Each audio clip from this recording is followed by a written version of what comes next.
Morning, Sarah. Hello, Mary. John, how are you? Steve? I'll turn that light off once we get it. That's fine. Is the speaker plugged in? Is it plugged in? Yeah, it's plugged in.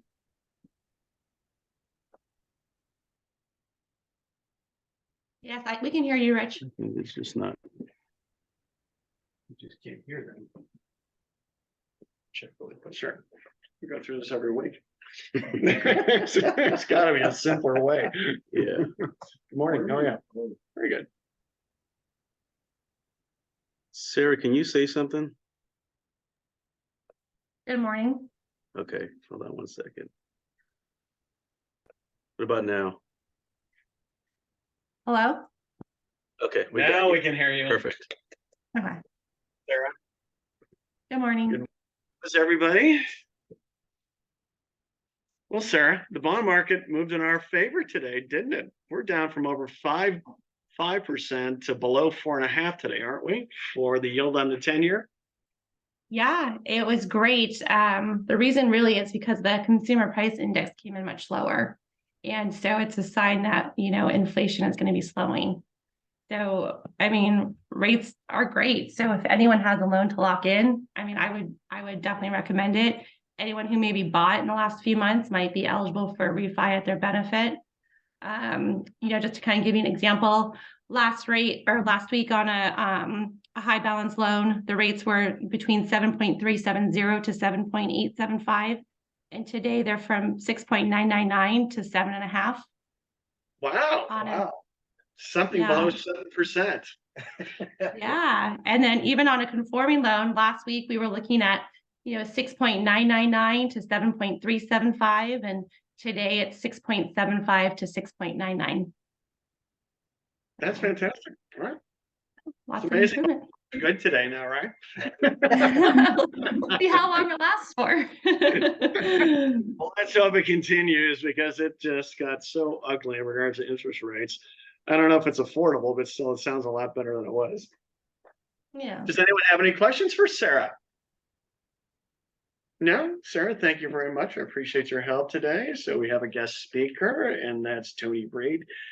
And you've heard this before, but he's a zipForm certified trainer, Paperless Pro certified, RPR certified trainer, ePro senior technology. Do you just attend classes all day long? Well, in between teaching, yes. and he's with Orange County Realtors. His discussion today is about putting together presentations, buyer representation agreements, possibly, for example, and seller representations agreements. So let's welcome Tony. Thank you for coming today. Good morning, everybody. Nice seeing everybody today.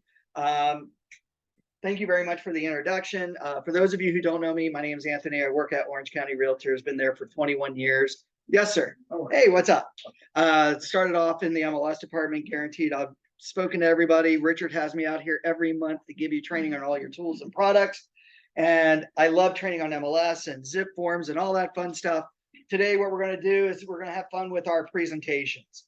Now, usually this is my listing presentation class where I talk about the benefits of being paperless, being able to take advantage of your tablets or your laptop devices to have an electronic presentation. Nowadays, because of the court case that you probably heard of from last week or the week before, NAR currently had lost their case about the divorce of compensation and commissions, where now we need to fully negotiate our commissions with both sides, right? We not only have to negotiate and talk about negotiable commissions with our sellers, but now we also have to talk to our buyers about this sort of thing, okay? Now, one of the many things that we've talked about or will talk about is services. How many of you know what you provide to a client? Anyone? No one knows what. Somebody here that knows, right? You don't know what you provide to a client? Sure. You say sure. Tell me something. What do you provide? Information that she or he doesn't know about real estate. Okay, like what? Price. What was it? The value of the market. What services do you provide? Do you provide that hand-holding service through the entire escrow process? Right? Now, the listing agent side, you usually have an easy time about this, but now on the buying side, we've got to come up with a strategy to now sit down with potential buyers to go over our value as agents. And this is something that gets lost. And why this court case is the way it is that we now need to show both sides of the transaction our worth and our value. One of the big proponents that I am of is real estate agents or realtors providing service.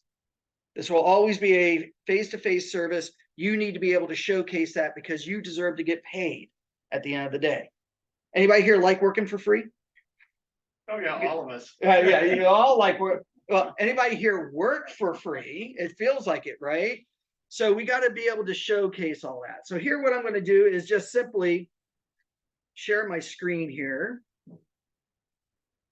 And I'm on my tablet device, but this is what I'm going to do. I'm just going to full screen this. And here I'm on my tablet device, and what I'm using is Keynote.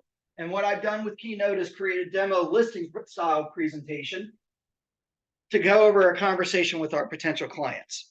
Okay. So when we get to that property, we door knock or whatever, we want to have at least a slide number one prepared for the property that we've got going, right? And then maybe when we sit down at the table, I want to just go over something quick and brief with them. Now, a lot of times, I think Coldwell Banker or you all have a listing presentation already pre-created. We do. Excellent.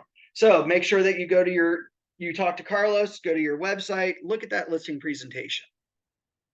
Because what I like to do is make sure that you know how to modify those types of things to make it your own. Because at the end of the day, you are the brand. Okay.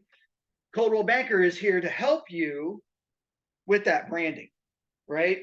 Talking points. But here, just quickly, we're just going to talk about your approach, right, to helping sell a home. Maybe you make that secondary slide, in this case, for the buying side, my approach to helping you buy your home. So we're going to change some words around, right? I want to be able to help you buy, right? Now here, what we can do is talk about your goals, right? For listing side, we want to get to know the person better. We're going to ask them some important questions, why they're buying, why they're selling, right? What they're looking for, those types of things, right? We also want to have the conversation of asking them the important information, not only about what they're looking for or what their goals are and wanting to sell their home, right? To move from that 2.5% interest rate up to the 6.5%, right? But now maybe they need to downsize or upsize depending on their family size or their gosh, what do I want to say? The number of heads in the household, right? On top of, I want to get to know the person better, right? Because it's a real estate relationship, right? It's all about personal information. So, and then of course, more importantly, I got to make sure if I'm the right agent for you. Now, I know a lot of people go, well, don't I already know that I'm the right agent for them? Yeah, but we want to reverse psychology the client. We want to get them to think in terms of pursuing me, right? When somebody says you can't have something, doesn't it make you want it more? Yes? It does. It does, right? So if I all of a sudden say, I'm going to talk about you not being the best fit for me. I'm going to make sure that I'm the best fit for you because maybe their needs I can't fully meet. I got to be able to look out for them. This is going to get a lot of clients to all of a sudden uncross their arms and actually want to listen to you. Anybody agree with that? Because a lot of times our clients nowadays seem shut down because they're already predetermined about what they're looking for because they feel that every agent is just out for themselves. And this is what's going to make you all stand out different. So if I say I'm going to make sure I'm the right fit for you, this may all of a sudden intrigue them a little bit more. What do you mean you might not be the right fit for me?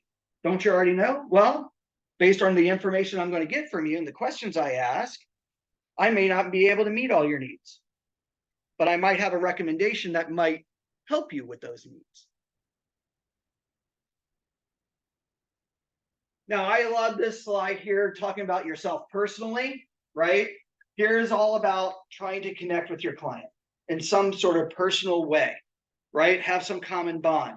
Maybe we grew up in the same location. Maybe we've been married for the same amount of time. Maybe we have the same amount of kids around the same age. So we have a way to relate on top of our hobbies, right? Like if I was talking with Richard, maybe I have in there working out, right? And eating good and beef jerky and cooking and all this other stuff, because we have those types of things that we can bond over. And he tells me that he works out 7 hours a day, 365, benching 350, right? I should look a lot better than that. But here, put in some photos and videos. Add those pictures to your slides. Okay. Now I like this as a resume, a timeline. When you started in the business, key moments in your career, and of course, to where you got today. Put in that information. Resumes, have anybody written a resume recently? No? When back in the day, when you had to write a resume, you couldn't be more than a page long, right? And you had to make sure that the first couple of paragraphs was enticing enough, or else the person that you were interviewing with, the employer, would just throw your resume away, right? Well, here, we're not going to bombard them with a lot of words. Why? People don't like to read. Is that true? Yep. Yeah. Do you like to read? No, you don't, right? There we go. So maybe I do something as a timeline. I use the advantage of PowerPoint or Keynote or Google Slides to put in a timeline in this case. Okay. Now I'm going to bring it back to the client because I've talked about myself enough. Let's bring it back to the client. Tell me what about your home, seller, or maybe we turn this around and say, tell me what you're looking for in your purchase, right? Then what's your favorite feature of a house that you're looking for? Or what's the most favorite feature of this house? Why is this good for a seller? Why is this good to know from a seller? Anybody? Sure. It guides you in regards to what they want to buy, and then also you can compliment them in their fine taste in their existing home. Exactly. There we go. Helps us market the home because we want to. This isn't our first home that we've ever listed, right? Definitely not the first home that we're looking for. We got to be reminded what drew this client to this property, or what draws a client to a property. So great for the selling side because this is going to help me market. But by the way, my seller is also a buyer. If it's a favorite feature of this house, do you think it's going to be a favorite feature of the next house that they're wanting? Absolutely. Clients who sell homes never ever want to sell a home and feel like they're losing something, right? That's why it's hard to convince them to list, because they don't want to feel like they are losing something. So if it's a favorite feature of this house, it's going to be definitely a favorite feature of their next house. Our job is to show them, hey, there are homes out there that not only have this feature, but other features on top of that that you might like. We are going to double end our clients. We don't need to necessarily worry about double ending a listing. Even though dual agency is allowed right now, we need to think about our full customer service. So, great for sellers and buyers. Sorry. What do you like about your neighborhood? Or what are you looking for in a neighborhood? Sir, what are you looking for if you were living in your neighborhood? Wants to be quiet and nice and logic neighborhood. Good. I got to be able to look for that for a buyer. Better yet, great to know about the neighborhood. Maybe I just began marketing in that neighborhood. I got to find out some things from them living in that neighborhood to help with my marketing, right? And then, of course, what are some of your nearby amenities? Now, as for a buyer side, I want to tell them about the amenities in a neighborhood that might be important. Is it important for you to be close to shopping and dining and things like that, where you don't have to spend lots of money driving somewhere to get to a good restaurant that you're used to going to. Right? Again, people wanting to buy in a neighborhood. Is it close by to your job? So these are things that we can talk about in our presentations. By the way, what don't you like about your home? The features in your home. What don't you like about your neighborhood? What is that question going to determine for sellers? Anyone? You know, like they want like a bedroom downstairs and then all their bedrooms upstairs, and that is why they don't. So they don't like their house, right? So what would that determine? Maybe motivation, Yeah. how fast they want to get out of this home, because geez, my wife just recently fell down the stairs and I don't want her breaking a hip the next time, so I might need a single level, right? Or even better yet, I can't stand my neighbor. He likes to play music at 2 or 3 o'clock in the morning, and it's all headbanging music. As a matter of fact, I and a couple of the other neighbors have called the cops on them. Isn't that something wild to know about? I don't want to know. That's a disclosure. That's a disclosure thing, but hey, things that we want to be able to engage with. Now, here are some other important questions. Why are you moving? Right? I got to move for my job. I want to be close by the schools for my kids. How soon do you need to move? Right? Get them to think about these things. Do you need to move in 30 days or less? Do you have to move? Right? Or do you have to buy? Here, is price or timing more important? What's this question going to help determine? Leasing price. Right, well, what's more important to you? Do you need to move in 30 days, but do you want top dollar? We've got to get those clients, especially sellers, to start thinking about these things, because everybody wants to hold out for the top end, but if they have to move in 30 days or less, maybe they're a tenant and the property that they're renting from is in escrow and they've got to move in 25 days. Are they going to hold out for the better price? Right? So we got to get them to think about those things. By the way, what are you looking for from your agent? What goal is that going to determine today? Goal number 4, am I the right fit for them? Richard says, you know what? What I look for from my agent is 24 hours a day, 7 days a week support. He's an insomniac. He wakes up at 3 o'clock in the morning because of his neighbor playing headbanging music. And usually he has epiphanies about 2 or 3 o'clock in the morning, right? I need to make sure that my agent picks up the phone. Are you willing to do it? You say yes, but will you? Because you know the moment that you don't pick up the phone at 3 o'clock in the morning, your client's going to be highly upset. But at this point, is it realistic? If I find that they only want me to only work with them, is that realistic in your business? Probably not. You have to honestly ask yourself, is this a right fit for me? Right? Richard, how many times have you come across a client that you knew was difficult and it would be challenging? Well, that's a good question. Probably a lot, right? But hey, we all know we don't have to work with every client. I think it's always challenging initially until you form a relationship with people and suddenly they let their guard down. That's true. That's true. It's that honeymoon stage, right?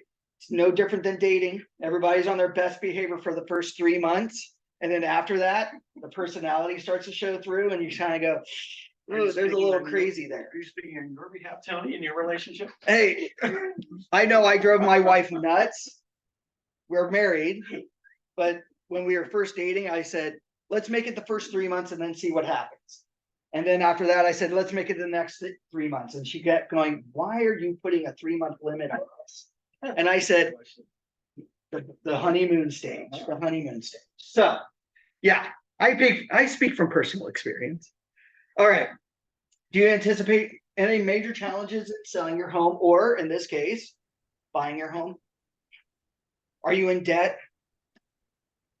Do you have major credit card debt? Or maybe Carlos just graduated college and we all have heard that most college students are in what? 6-digit debt right out of the gate. Do you think that's a major challenge?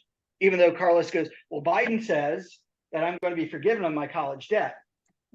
How realistic is that right now?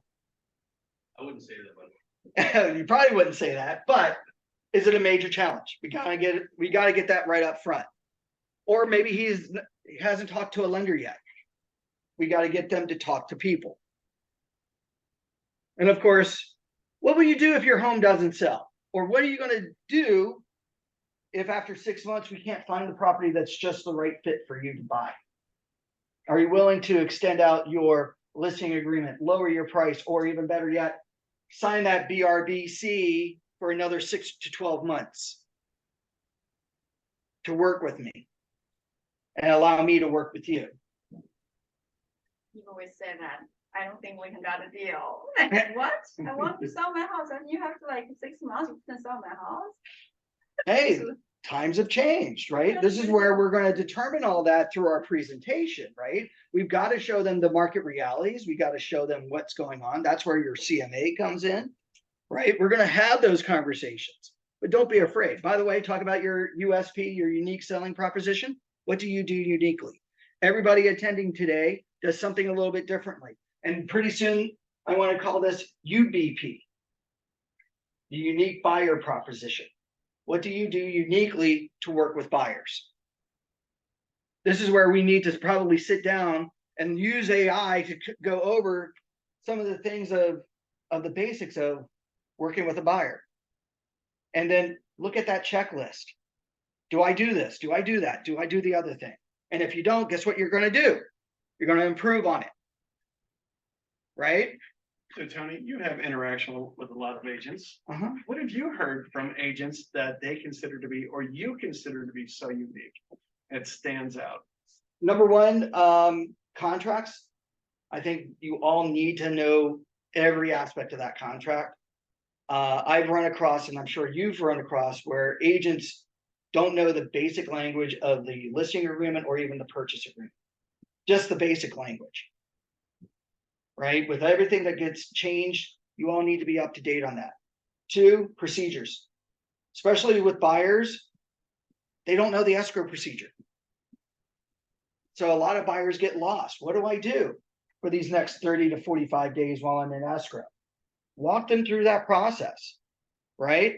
Give them those expectations. Hey, for the next 17 days, this is what we're going to need to do, and outline it for them. Don't let them feel, geez, my agent just opened escrow and they told me when to show up as an inspection, and that was it. I had to talk to some person about money, and then before I know it, that we're there, and my agent got 4.5%. What's the worth of the agent? I felt all alone. I didn't know that I needed to get things done. Walk them through that process. So I think that's the second thing. Know the procedures of escrow. Walk your clients through that. Don't, hold their hands through that process. And then, of course, any other help would be great, right? On top of the marketing that you're doing. How do you market yourself? Are you all about the relationship? Are you there to help them answer those questions? Are you going over the contracts? Are you helping them prepare to move into a property? Or do you just leave them up to their own devices, which again, they feel alone. I think we just need to better get down to the ground foundation of customer service, whatever that defined is, or that definition is for you. Let's see here. By the way, your signature approach, I believe in an upfront, no nonsense. I'll tell you if either I or someone else in my company is the best fit. This one, I know a lot of agents really scoff at. They're like, I don't want to tell them I'm going to recommend them to someone else. Why?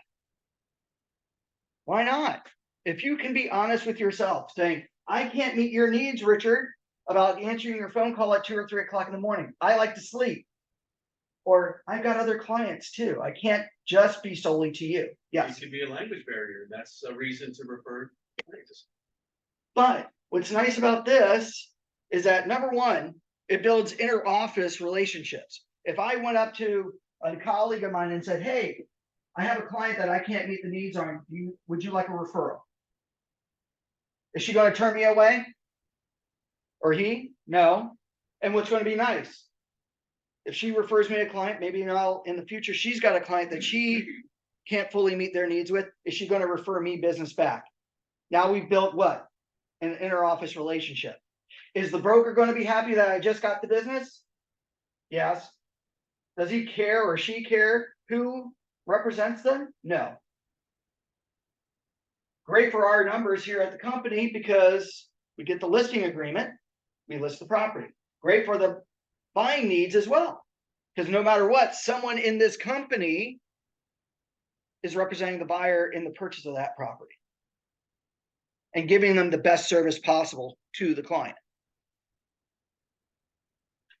But on the reverse psychology end, we were just talking about it. If I say you can't have something, do you want it more?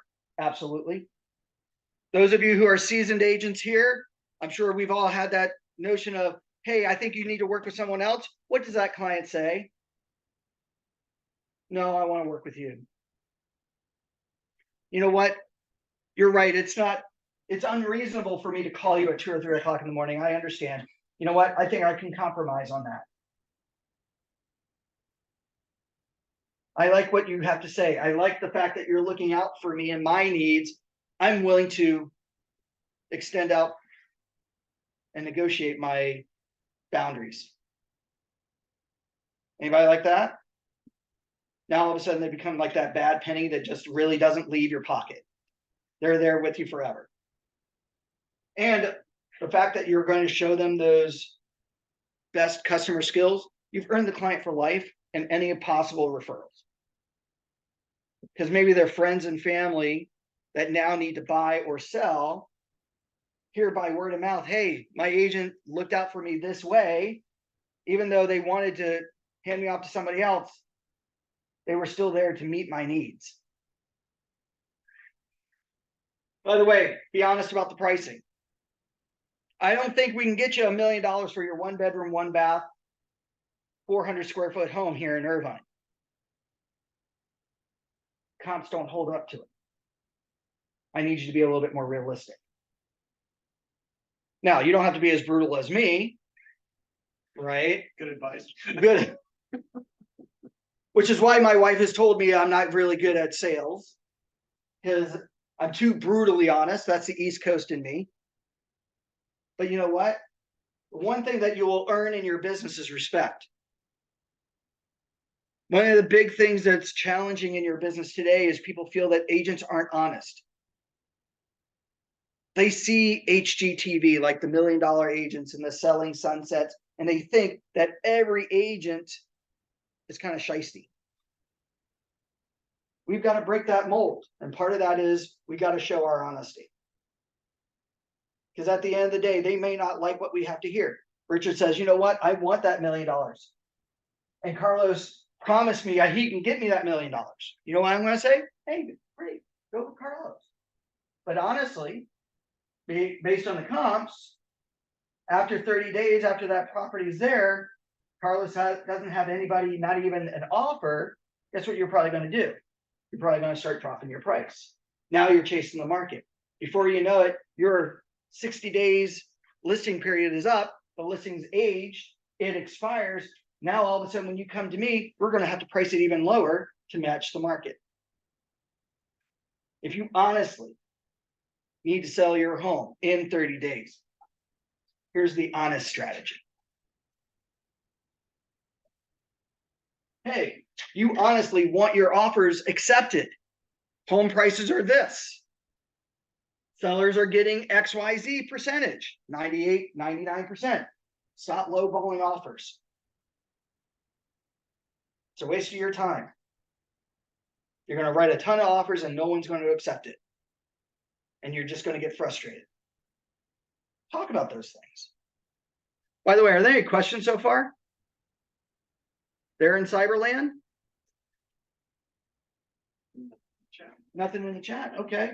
By the way, nice point of your graphic, your unique selling or buying proposition, plus your skills and your personal background, plus your ongoing training as a real estate agent and professional. This is why you're different. Outline it. Show it. Now we come up to our testimonials. Now, this is a great slide to have by slide 11 to talk about. Now, I know a lot of people will just show the written reviews, right? But again, we just heard that most people don't like to read, right? Great opportunity to embed a video from your client. So, anybody here closing escrow soon? Anybody there in Cyberland? John? No? It's slow out there. It's slow out there. Okay. Great opportunity to have an embedded video. The day that you do close escrow, pull out your phone, ask your client, do you mind if I record what you thought about my services? 30 seconds, boom. And just sit back and let them record. Now, what's nice about a video versus the written word is that video is going to be able to display and their emotion and their excitement about what they like about what you did. So here, and of course it doesn't have the audio, that's great. Oops. Gosh darn it. Let me go back. Tony, when you share the screen, you have to check mark the box that says include audio. Yeah, I know. I was just doing that, but the let's try that again. Share. Play. Alrighty, good morning or good afternoon, I should say. My name is Sandra, and I just want to say that I purchased a home with my agent, Tony Anthony, who was great. He listened to me as to what I needed. He took me to see some properties. Transaction went really smooth, really great, and easy process. Thank you so much, Anthony. We love our home. So there we go. 30 seconds. It conveys emotion. It's not just anyone could write anything. It's actually hearing the client say what they liked about what you did. And maybe they say something uniquely about what you do, right? Buying side, same thing. Record them the day they close. Hey, this was our very first home that we ever purchased. Thank you so much, Carlos, for helping us buy. We didn't think that we could qualify at a 550 FICO score.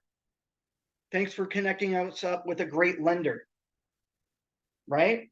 When people hear that emotion, they're going to be able to connect with you even more.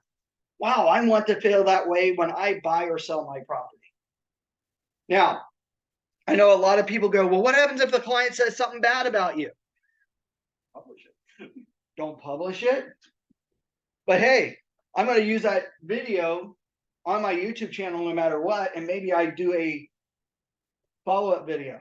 I'm so sorry, Sandra, that you felt that way. You know, thank you for being honest with me about how you felt or how I made you feel through this entire process. I will make sure that I learn the contracts a little bit better. I will make sure that I do this, right? People respect honesty. And if you're honest about feedback that you're getting, people are going to probably want to try to use you. Did he get better or did he get worse?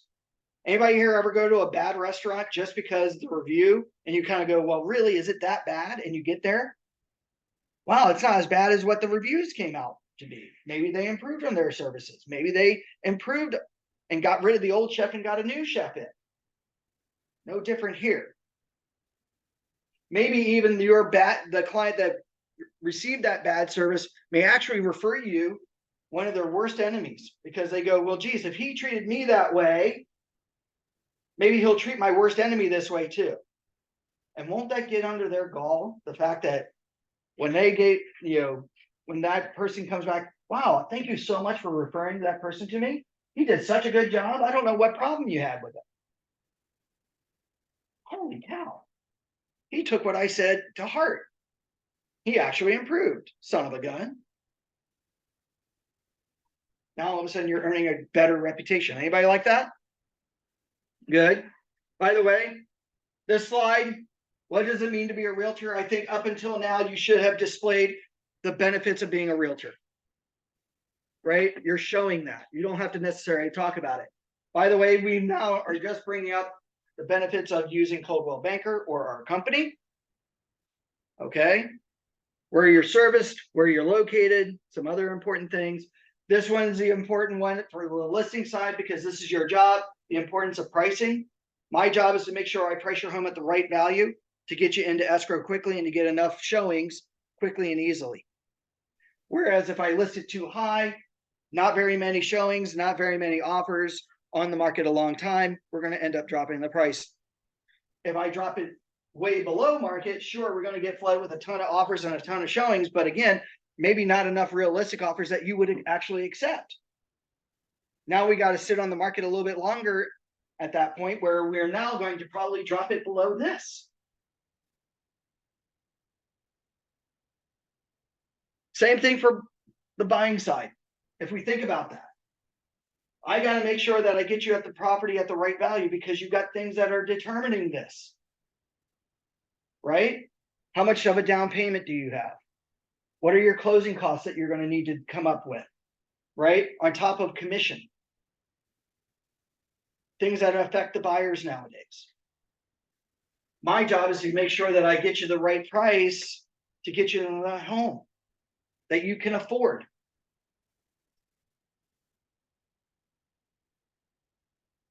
Talk about the price derivative. For the seller side, ask them.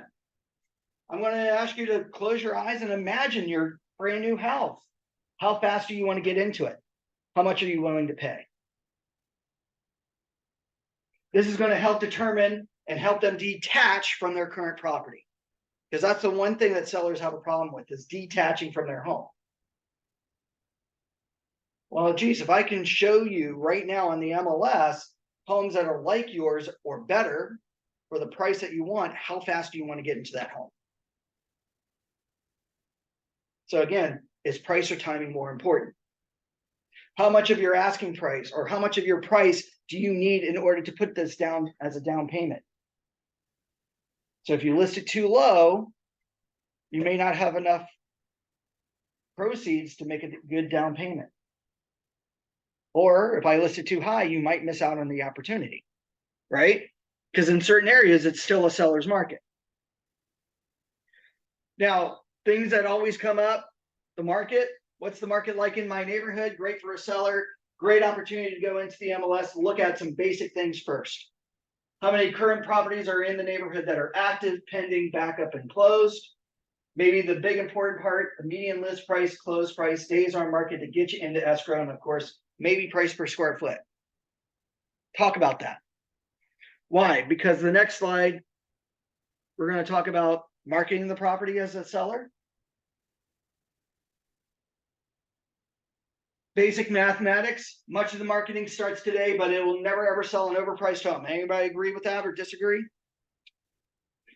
So the right price plus the right marketing equals a sold property, right?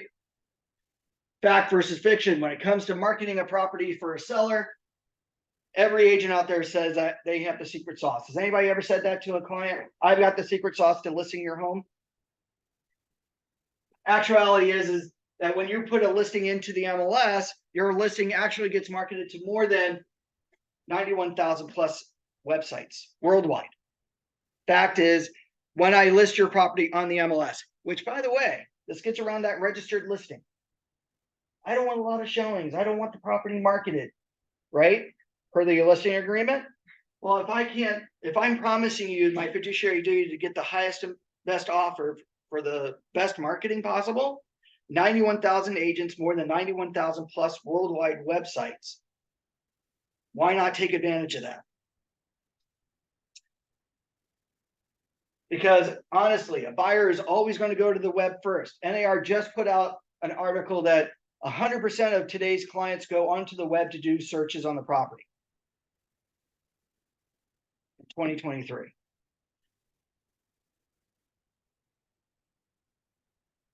That's roughly about 200 million Americans going on the web to look for a home. 95% said that they would actually work with a real estate agent that they found online to buy a property or to sell a property. Take advantage of that. So the fact versus fiction. Outline what you do to market a property for the selling side. Outline what you do to market yourself for a buyer. Do you do virtual tours, professional photos, yard signs, flyers? Demonstrate it. How does Coldwell Banker help you with this? Carlos, I know, sits in the back, and I know he's taking questions all day long about how to do things, right? How do I do a listing presentation? How do I do a video? Anybody here using Carlos in that manner? One person, excellent. It's more than that. It's more than that, but I got one hand. Outline what it is that you do. Now, something that always comes up, the commission. Now, I love my price scale here. So on the selling side or even the buying side, what you charge. And outline those services. Now, a lot of people go, well, I charge a flat fee or I charge a 1%. But yet nowadays, with the court case, we have to negotiate or give the opportunity for the client to negotiate, right? Sure, I can do it for 1% or a 0.5%. That's my silver package. This is what you get with the silver package. For my gold standard at X% or X dollars, this is what I do.